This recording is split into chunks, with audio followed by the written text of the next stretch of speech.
Israel ने Iran पर आज एक बड़ा सैन्य हमला बोला। इजरायली सेना यानी आईडीएफ का कहना है कि उसने ईरान में सैन्य ठिकानों पर हमले किए हैं, क्योंकि इस क्षेत्र में ईरान और उसके प्रॉक्सी महीने भर से हमले लगातार कर रहे हैं। ईरान की ओर से तत्काल कोई भी टिप्पणी नहीं की गई। ईरान की राजधानी तेहरान के आसपास कई विस्फोटों की आवाज भी सुनाई दी।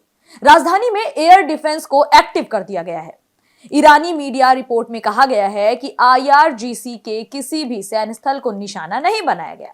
इजरायली सेना ने एक बयान में कहा, ईरानी शासन और उसके क्षेत्र में उसके प्रतिनिधि 7 अक्टूबर से लगातार इजरायल पर हमला कर रहे हैं, जिसमें ईरान ने सीधे हमले भी किए हैं। बयान में आगे कहा गया है कि दुनिया के हर देश की तरह इजरायल भी जवाब देने का अधिकारी है। यही वजह है कि ये कार्रवाई की गई।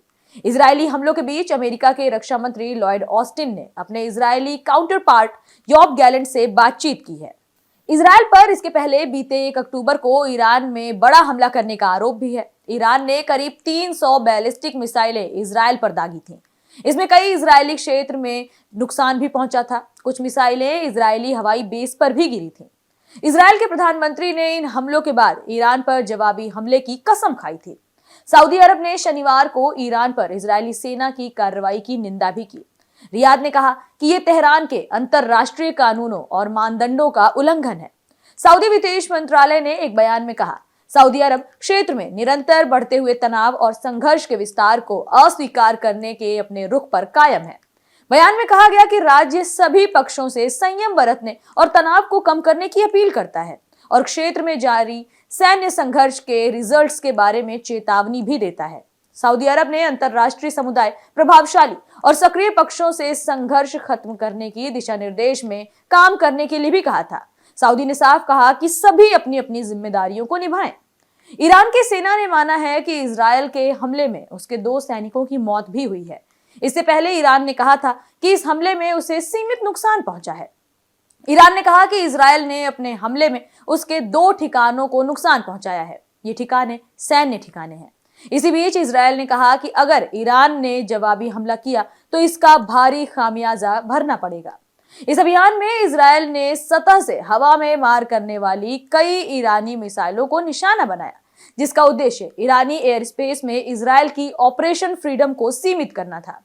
ईरान ने अप्रैल और अक्टूबर में 2 हमलों के दौरान इजरायल पर सैकड़ों मिसाइलें दागी थीं। आईडीएफ ने ईरान पर इजरायल को निशाना बनाने और क्षेत्र को अस्थिर करने के लिए मिडिल ईस्ट में प्रॉक्सी के जरिए आतंकवादी गतिविधियों को फंड करने और निर्देशित करने का आरोप भी लगाया। यह हमला अमेरिकी विदेश मंत्री एंटनी ब्लिंकन के मिडिल ईस्ट दौरे से लौटने के बाद हुआ।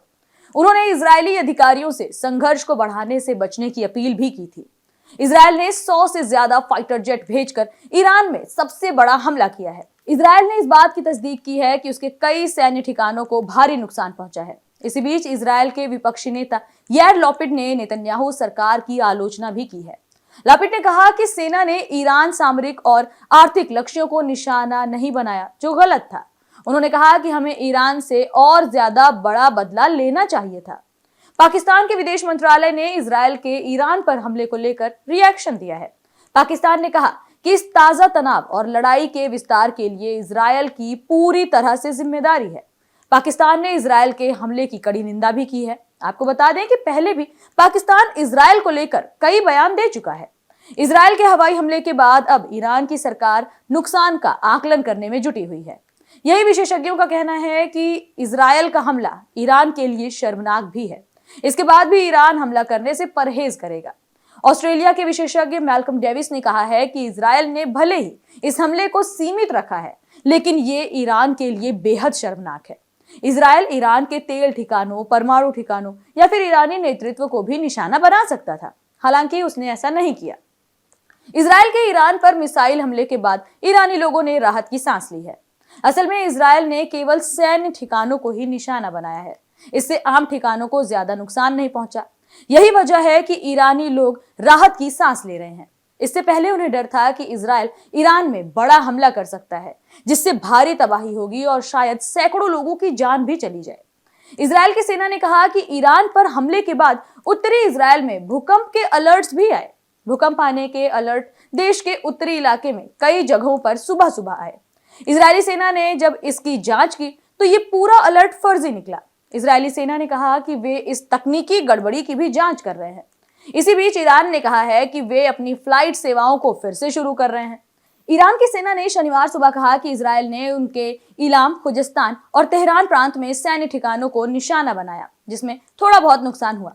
ईरान के सशस्त्र बलों का यही बयान सरकारी टेलीविजन चैनल्स पर भी पढ़ा गया, लेकिन इस दौरान हमले में हुए नुकसान से जुड़ी कोई भी तस्वीर दिखाई नहीं गई। ईरान की सेना ने दावा किया है कि उनकी हवाई सुरक्षा प्रणाली ने हमलों से होने वाले नुकसान को सीमित कर दिया। हालांकि इस बारे में कोई सबूत भी नहीं दिखाए गए। इजरायली सेना के ईरान पर हमले को लेकर अमेरिकी रिएक्शन सामने आया है। अमेरिका ने साफ कहा है कि इजरायल को आत्मरक्षा का अधिकार है।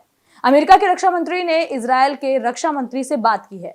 यही नहीं, अमेरिका ने इजरायल और मध्य पूर्व में तैनात अमेरिकी सेना को अलर्ट मोड पर भी रखा है। अमेरिका ने बड़े पैमाने पर सैनिकों और युद्धपोतों को इजरायल के आसपास तैनात कर दिया है। इजरायल के सेना के प्रवक्ता ने कहा कि हमारा संदेश साफ है कि जो इजरायल को धमकाएगा और इस पूरे इलाके को बड़ी लड़ाई में घसीटने का काम करेगा, उसे भारी कीमत चुकानी पड़ेगी। हमने आज अपनी ताकत और प्रण का प्रदर्शन किया है और हम अपनी रक्षा करने के लिए पूरी तरह से तैयार हैं। इजरायल और अपने लोगों की रक्षा हम करेंगे। ईरानी सेना ने कहा कि हमने ईरान के मिसाइल निर्माण स्थल और एयर डिफेंस सिस्टम को तबाह कर दिया है। इजरायल की सेना ने ऐलान किया है कि ईरान के खिलाफ उसकी सैन्य कार्रवाई अब पूरी हो गई है। इजरायली सेना के प्रवक्ता ने शनिवार की सुबह कहा कि हमने ईरान के अंदर सैन्य ठिकानों को निशाना बनाया। उन्होंने कहा कि इस हमले का मकसद इजरायल के लिए होने वाले खतरे को कम करना था। इजरायली सेना ने अपने मिशन को पूरा किया है और सभी प्लेन वापस लौट आए हैं। इजरायली सेना ने कहा कि अगर ईरान ने फिर से हमला बोला तो इजरायली सेना भी जोरदार जवाबी कार्रवाई करेगी। अमेरिकी रक्षा अधिकारियों का कहना है कि अमेरिका इस हमले के बारे में पहले से ही जानता था, लेकिन वो हमले में शामिल नहीं था। अमेरिकी मीडिया आउटलेट फॉक्स न्यूज की रिपोर्ट के मुताबिक इजरायल ने ईरान पर हमला करने से कुछ समय पहले ही व्हाइट हाउस को सूचित कर दिया था। अमेरिकी अधिकारी कथित तौर पर इस बात से नाराज थे कि पिछले महीने इजरायल ने बेरूत में हिजबुल्लाह प्रमुख नसरल्लाह को मारने से पहले उन्हें नहीं बताया था। फिलहाल इस रिपोर्ट में इतना ही। कैसी लगी हमारी ये जानकारी हमें कमेंट सेक्शन में जरूर बताएं। साथ ही वीडियो को लाइक करें, शेयर करें और चैनल को सब्सक्राइब करना बिल्कुल ना भूलें।